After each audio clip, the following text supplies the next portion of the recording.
Hello everyone, my name is Azahra Zafranaila. Today I'll be sharing the key contrast between Indonesia's two major political chapters following independence.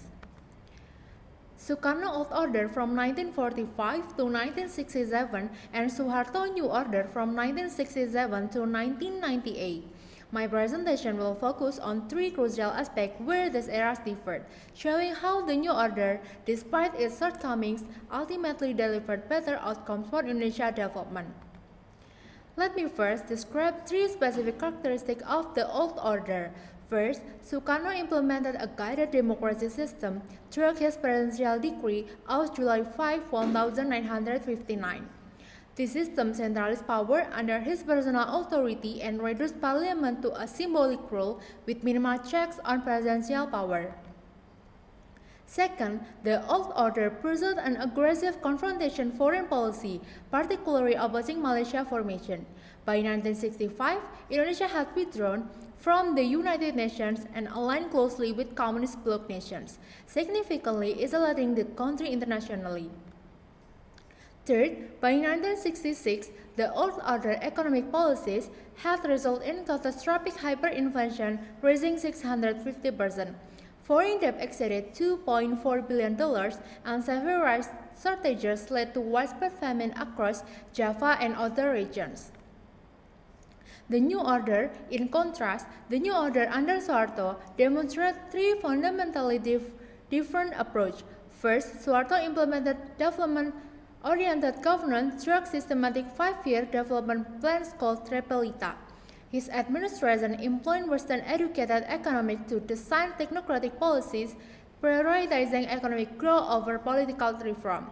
Second, whereas the Old Order pursued confrontational diplomacy, the New Order dramatically reversed Indonesia's international position. Indonesia became a founding member of ASEAN in 1967 and established strong diplomatic ties with Western nations, offering access to substantial foreign aid and investment. Third, while the Old Order suffered economic collapse, the New Order achieved remarkable economic growth averaging 7% annually between 1970 and 1990. The Foreign Investment Law of 1967 attracted international capital while maintaining state control of strategic industries. Contrast analysis. However, the approach differed dramatically. The Old Order pursued ideological revolution, while the New Order prioritized economic stability over democratic freedoms. In contrast to Sukarno Nationalist Communist Alliance, Suharto embraced Western economic models, whereas the Old Order faced hyperinflation and economic crisis. The New Order delivered decades of growth and poverty reduction that improved living standards for many Indonesians. Why the New Order proved more successful? The New Order implemented pragmatic economic policies, bringing stability after hyperinflation and delivering tangible improvement in living standards. Unlike its predecessor, it maintained consistent foreign relations, attracting international support that provided access to development aid and markets. This approach successfully reduced poverty, developed infrastructure, and created economic growth that benefited millions of Indonesians.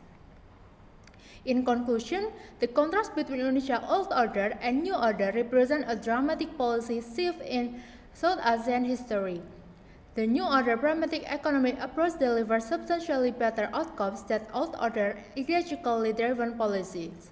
This evidence suggests that practical policy implementation often outperforms ideological purity in national development. Thank you for your attention.